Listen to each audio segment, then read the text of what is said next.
Good morning, everyone. This is Kendall Askins from Stimulating Minds.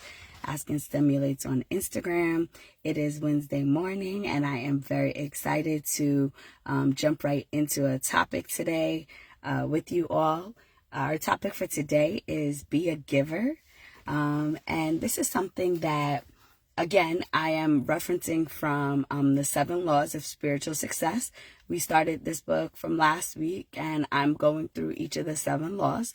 So this is the second law, and it's the law of giving.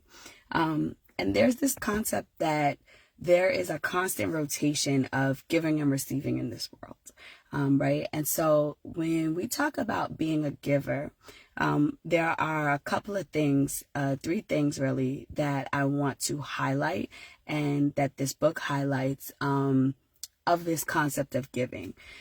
So when we come in encounter with anything, anyone, if you have the concept or the thought process that with every single encounter you can give something, that is a very, very powerful mindset.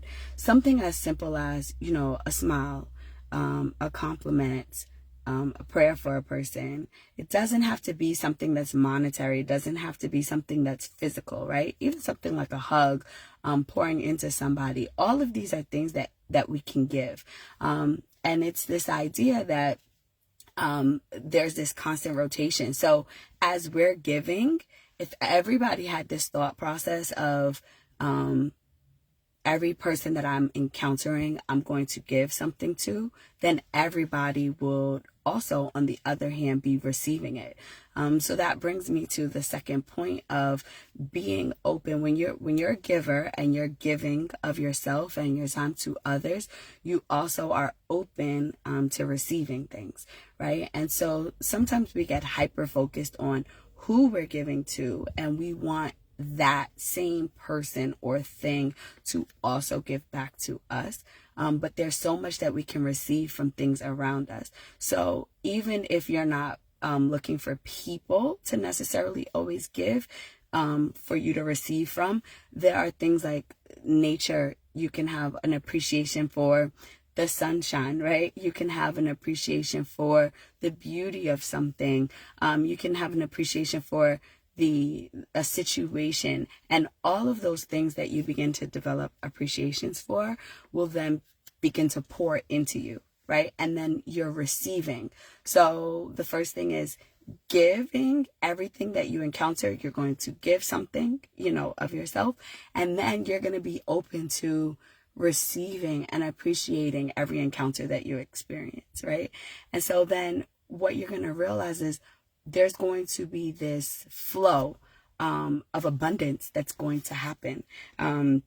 These 2 things together of pouring out and taking in create an abundance that will continue to circulate throughout your life. And having that abundance and creating that abundance unlocks so much power, right? And so much joy. It helps you to tap into just a joy and a peace and a calmness. So as simple as that may sound, a lot of times it can be difficult because we can get caught up in expectations. We can get caught up in looking for people to give the way that we want them to give, right? And looking to receive in a very particular manner. And so I want to encourage you today to release some of those expectations around what giving and receiving looks like, and take in every single moment, and use every opportunity to give or receive. So good morning, Jaja. I want to shout you out. Go get my girl's book. She got 2 books out, so make sure you go and purchase those books. But I want to encourage you today to have that abundance mindset, to think through giving and receiving, to be open to all of the things that the universe has to offer you. So if you like this or you have some comments on it, drop those comments. Share this out if you feel that it's something that might help somebody or if it was powerful for you. Remember, Kendall Askins, Stimulating Minds. We are back in school, guys. So if your children are not 100% ready or they need a little bit of support, reach out or share this. Reach out to people. We have services that we're offering to make sure that children are being as successful as possible in their school setting. So I hope you guys have a wonderful, wonderful Wednesday. Enjoy, receive as much as you can today and give as much of yourself as you can. Love you guys, and I will see you back here next Wednesday for more fun. Bye.